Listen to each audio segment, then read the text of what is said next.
Hi everyone, this is Anna at Migrant Doctor Mum, and I'm so honored to have. Oh my God, I'm just gonna let him introduce himself. Otherwise, I think I'll do a disservice. Really excited to have you on board, and thank you so much for agreeing to join me on this set. Thanks for having me. Yeah, so come on, just tell us about yourself. So my name is Njalalle Baraza. I am an orthopedic surgeon by profession, and I also enjoy doing a host of other things outside healthcare. But of course, what brought us together was trying to improve healthcare in our country, Kenya, and so that's what occupies most of my time.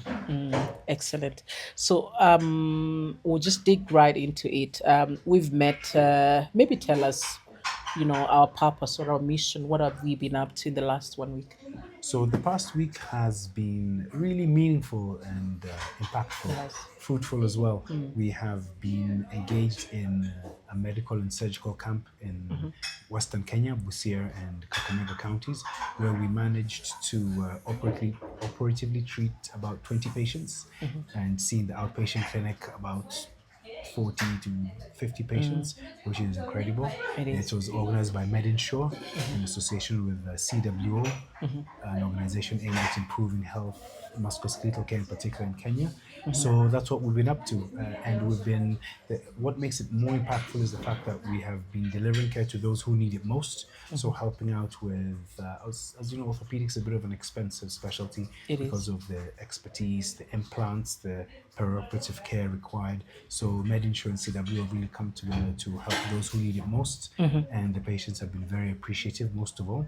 And also, it's almost hopefully set standards for what can be achieved in many of these county hospitals, despite having low resources. It's almost like a mindset shift.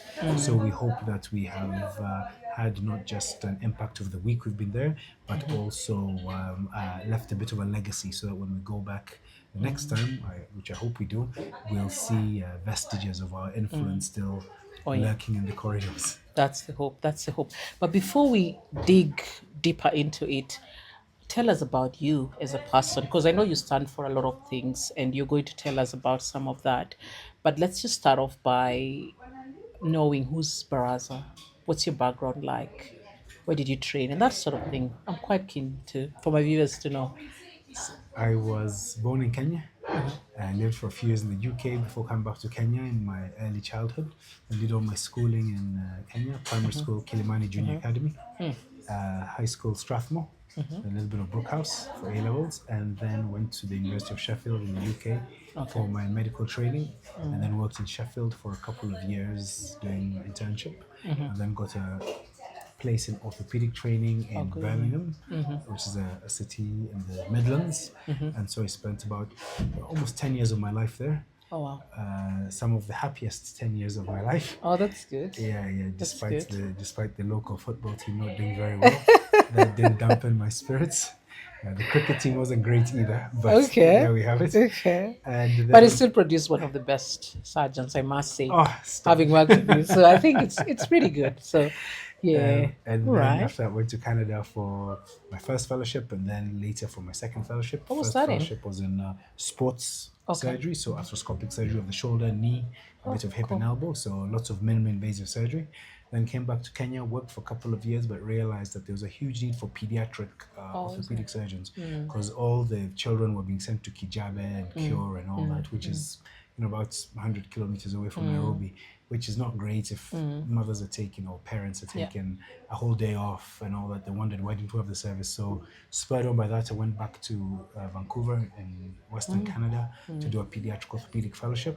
And there I have to say, they say what matters most is what you learn after you think you know it all. So that second fellowship, after I thought I knew Was humbling. everything, was the more, it's not just humbling, but the inspiring characters I Okay. met, Okay. the change of worldview, the people I met, the activities I got involved in. Okay. It was life changing. It was absolutely life changing. And to think that such a thing happened fairly late in my life just goes to show, every day is a new dawn. Really, you wake up in the morning and you could be a different person I just can if you choose to imagine. be. So I can yes, and then imagine. I came back to Nairobi, and so most of my practice, about half of it is pediatrics, and then of Oh. course the usual general orthopedics and trauma. So trying to develop the pediatric orthopedic service in the county. So yeah. If I may just ask, what sort of drives you? What, towards the end of the day, what gives you the most joy? From a healthcare perspective. So it is. I Yeah, even think from life, then feel free. so. It is. Human beings are built to do things. They're built to use their brains. They're built to help each other. Yeah. We're a social species. When you are doing things that you find meaningful, that involve other people, you're helping others, you're using the skills to your best ability, you're pushing yourself. That's where true satisfaction is found, Yeah. and it's that really drives me, and not just me but many medics. You find that Yeah, yeah, it's that's true. very rare to get a doctor who will reach the age of 60 and down his tools and say I've retired. Yeah, And very it's true. nothing to do with the income or the status or anything like that. It's because there's this overwhelming human urge to help each other, to develop yourself, to push yourself, and thankfully medicine gives you that in spades. Yeah. So similar to many doctors, that's what drives me. But also treating vulnerable patients, and none are more vulnerable than little children. So being able to influence how little children grow, Yeah, and exactly. how they're going to use their bones and joints, hopefully optimally, it drives you not just to want to help them, but also to better your skills and your knowledge Yeah. to ensure that you're offering the best service. Yeah. Away from healthcare, beauty inspires me. Beauty and music. Oh wow. I didn't know You that. you look like you're expecting a slightly different answer. I thought maybe you're Be- gonna say sports and stuff. All right. we'll come to that, but I think next to healthcare comes music. Wow. Music, Okay.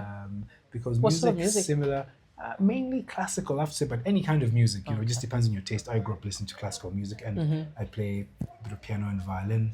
My exams are coming up next month, actually, so I had to Do carry my violin to you? practice. Yeah, How did I not know this after yeah, spending a yeah. week with you? Anyway, okay, cool. So when there is beauty, there is a life. It's a very dry life if it's just all about Yeah, work I and know. Has to be a gray balance. topics. So music gives you that bit of color and liveliness, which I think we all crave. There's no society on earth that doesn't have or appreciate music. So it's very Yeah, important to that's our true. development. And when you're doing music, it's also quite mathematical. It's taxing. You can never be the best. There's always more you can do. So it pushes you, and it's very different to healthcare. So it's a nice switch Oh yeah, after you've done a bit of good healthcare, you good do life music. work balance for sure. Yes, and as you mentioned, sport plays a huge impact because when you feel physically fit, you feel mentally fit, and you can do a lot more with yourself. What leads to many people these days seem to suffer from burnout, but I think what is actually occurring is people performing below their full potential. That's what's happened. People performing below their full Okay. potential, and that's what leads to fatigue and all that. So if you keep physically fit, you'll be mentally Yeah, fit, yeah, you you'll would. function to your Yeah, you optimal would. potential. Yeah.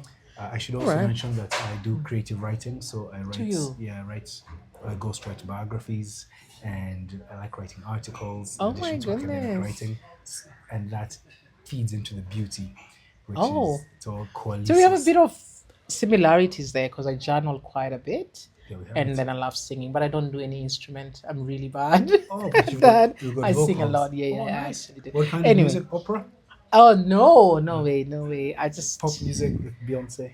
um a mix of that, but I incline more towards gospel music. Oh, look at Yeah, you. yeah. So yeah, Excellent. one thing I've noticed, actually, is the fact that intra-op, I could tell, of course, you love for what you do, but I think I noticed one more thing is you quite took time to do a bit of teaching. Is that something that you do without even thinking, or do you do any structured sort of mentorship or anything like that, or is this an area that you think that you would do more? Or because I just naturally saw you teaching students, including MTCs. Is it my MTC, like those Yes, yes, students, yes. and then my friend's son and stuff like that? So that's really something. Tell me about that. It is a little bit of both. We are called upon to give the next generation the knowledge we have gained, Yeah. and that's how things grow. You'll find that cultures that wrote things down and passed things on developed a lot faster than things that died out. So every generation has to Yeah. keep reinventing the wheel. And for that reason, it's really important that we teach those uh, who come after us. And not just that, it's also keeps you on your toes. When you teach, you realize what you don't know, and so it actually makes you a better, Yeah. in the healthcare field, a better And I think you clinician. grasp it more, Because right? yeah, when you can teach something, shows you understand it, Yeah. and because you're speaking out loud, it makes you realize gaps in your knowledge. And I've always been a keen advocate, and I've always said you don't need to be a professor to teach. You just need to know a little bit more about it than the person you're teaching. Many people feel intimidated by teaching because they think, oh, what if I'm asked a question and I don't know it? Or what if they find out that I don't know? And though all those fears, though well founded, Yeah. are not shouldn't deter people from passing on to the next generation. So I try and take as many Yeah. opportunities as I can to teach and to garner interest, because medicine, healthcare is a very special field. You have such a great impact on the lives of people. So if we can get as many Yeah. good people into Yeah. medicine as possible, Yeah. then the country's healthcare system will be all the better for it. But also someday you may need a hip replacement. And you need Selfishly, someone to yes, do it. yes, To yes. do it for you. I, And you want someone really good to do it. So yes, yes. I'm eyeing some of the juniors I've worked with, and uh-huh. if they're sufficiently trained, I'll be more than happy to let them replace my hip. I mean, okay, great. And just maybe one other thing that I just want you to tell us, because guys, I always tell you that Kenyan doctors are super smart. And it's amazing what I have experienced in this last 1 week, what you guys can do. I know you work in a different, health setup, but what sort of drives you guys, especially when you're working in resource constrained hospitals? What is that one thing that you find really helpful? Having a resourceful mindset helps, which is why with some of the members of the CWO team, there was they've worked in similar settings, so they bring a lot of innovation, resourcefulness, and and in fact, it makes you want to do better for the patient, because you know that these are patients who are in need, in dire need a lot of the time. So that really spurs you on to want to do the best for them, so that they can be completely cured, rather than have to, and you may not see them again because of attrition, Yeah, lost to follow up. yeah, So it exactly, makes you want to do the exactly. very best for them. Okay.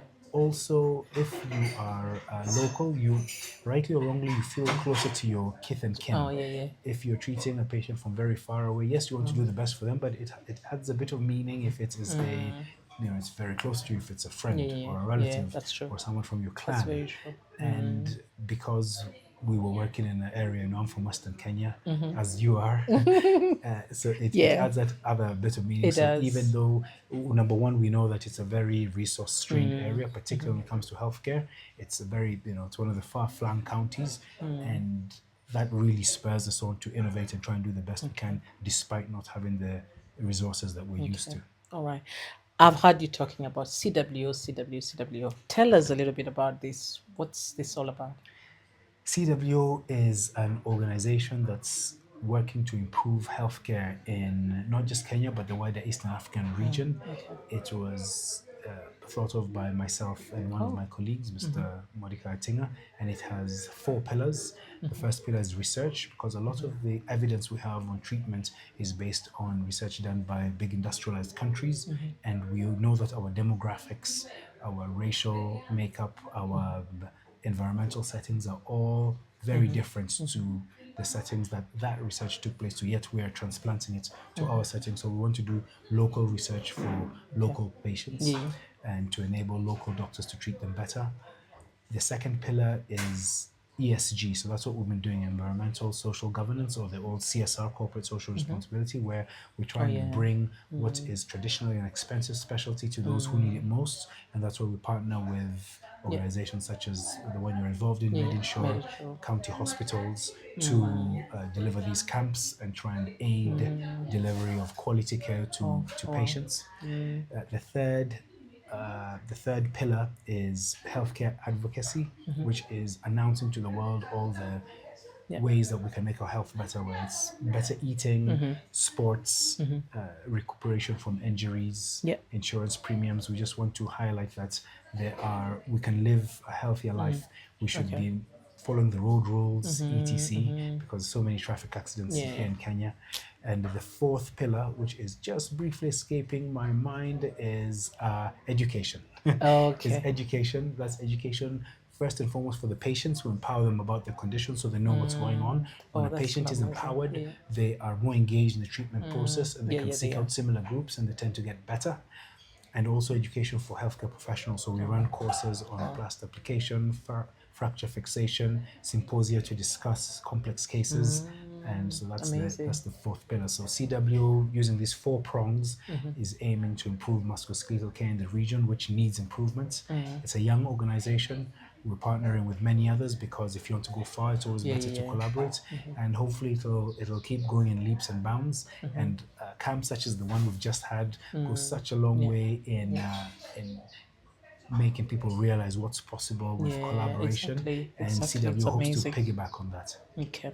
And so far, you working with a few other people, or is it something that's really like your baby that you're just starting out and Yeah, it is my baby, but it's a baby I'd like to share. of course. We of course most recently worked with MediSure. We work with Nyumbani Home in Okay. Nairobi. We see their patients. Riru Hotstars, another team whose Okay. people we see.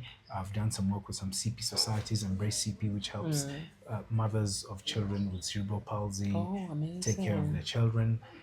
And those are the main ones. We're in the process of Okay. helping start a Club Foot Foundation because we have lots of boots and bars that we'd like to Oh, donate. wow. We found interesting that Club Foot is a very well-funded area, so many Oh, of the people wow. we approached actually have sufficient. So Is that's it? actually a good Oh, problem. that's good. But we're going to start a little foundation to donate the boots and bars, and there is one or two other organizations, mainly sports teams from low-income areas whose players we Oh, see yeah. and assess, and yeah, those are our main partners. We're also partnering with some of the local industries, orthopedic industries.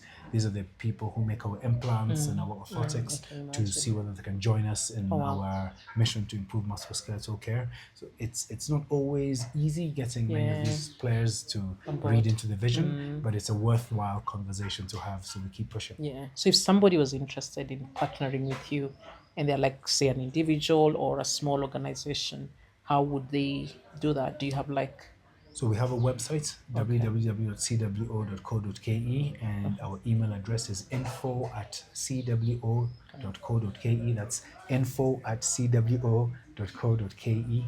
okay, And they are more than welcome to reach out to us. We okay, are looking for people to partner okay. with, and this is for anyone who wants to do something health, particularly musculoskeletal health related in Kenya. Amazing. If you want to run a camp, you want to run a course, you want to deliver some kind of Amazing. education, a symposium, you want to do some charity work, we want CWO to be that conduit Wow. that makes it easy to perform that. I mean, similar to the camp we had, we managed to, MediShow had the idea and a bit of the infrastructure, we got some of the clinical support, and it was Amazing. such a Amazing stuff. success. So that's Oh what my we hope to goodness, that's continue doing. amazing stuff. Gosh, look at you. I knew you had something in you. Anyway, this is really amazing, guys. So there we go. If you really want to partner with CWO, there are avenues. Even if you're an individual, I'm sure there is an avenue of how you can do that. Absolutely. Can give you, I'm assuming you can give you resources, which would be funds and Yes, you can give your resources, but not just resources. You can give your time as well. You can give your ideas. Because amazing. of the four prongs, there's something for everyone.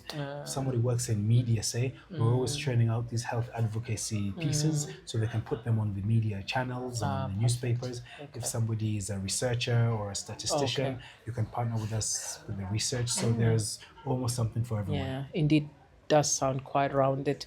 And I see you've already spoken a bit about Made in Show, which is how did you get to partner with Made in Show? It's interesting. My one of my colleagues, I was telling him about CWO and what we're doing and improving musculoskeletal care, and he said he has a friend from high school way back in the day Oh, I think I called know. Daniel Pate, and he said you have to speak to Pate. This colleague of mine is called Dr. Lutonia? Lutomia. Oh, I thought so. Mark Ben Okay. Lombasi Lutomia. Shout out. And so he introduced me to Daniel Pate, and it was we Daniel, just we you just just the rest clicked. as they say, Okay. and that's what Amazing, happened. amazing. And I'm so glad through Made in Show I've had an opportunity to meet you and to meet the young people that you work with. And guys, it's truly amazing what these guys are doing. And just if you look at the resources that they're able to work, it very, very minimal. to bring out the best outcomes in patients. I really must commend you, really. And this is just not in passing. For sure, you guys are changing lives. And I can only imagine when you grow even more how much impact you're going to have. So, as we knock off, this is probably, as we wind up, I'm just gonna ask you, why did you want to come back home? A lot of us, we go out there, we find functional systems, and then we come and we don't find functional system, and we're like, oh, I don't want to work in this system anymore. But you've stayed on. Yeah, tell Yes, me. Anna, yeah, that's an intensely personal question, but I shall attempt to address it. Mm, It is many people, you have to prioritize your life. You have to decide what is important yeah. for you. I know several people who live out there because something horrible happened. Either a Mm, relative couldn't get sufficient yeah. health care and they passed away, and that was so scarring that they wanted to go to a place of good health care. Others are out there because of a security issue. They were Yeah, yeah, yeah. held at gunpoint and they thought that this is not good for their families. But I know others who have come home for similarly personal reasons. A loved one is ill and they want to be close to them. Thankfully, I didn't have any of that. I just felt that for having lived outside for a very long time, the novelty of doing so had worn off. I knew what it was to live out there. I'd experienced the good of it. It was an incredible experience.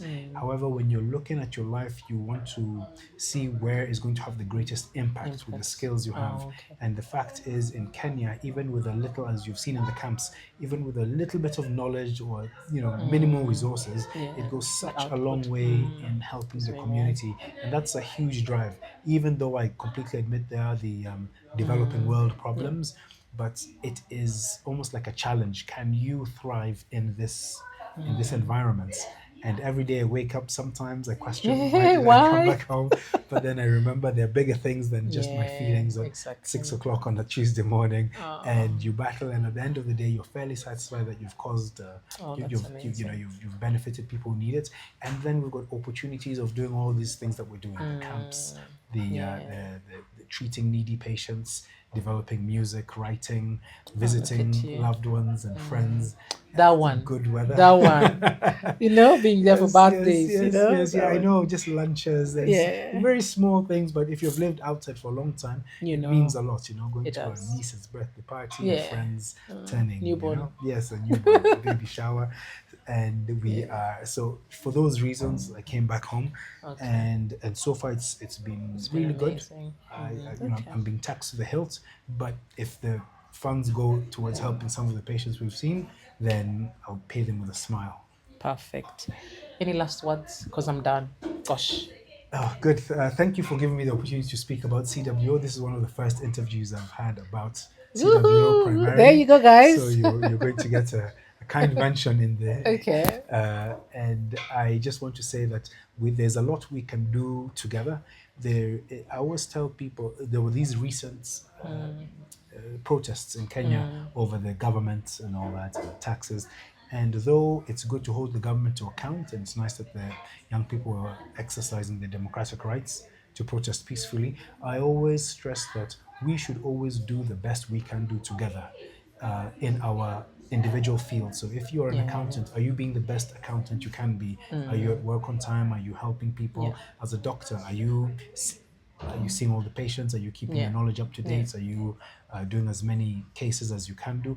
And if everyone did that, within no time, Kenya will become a high middle income I and can imagine. eventually a Yeah, developed yeah, country. And much as we need to hold the government to account, we all also need to look into ourselves and make sure that we're doing the best we can.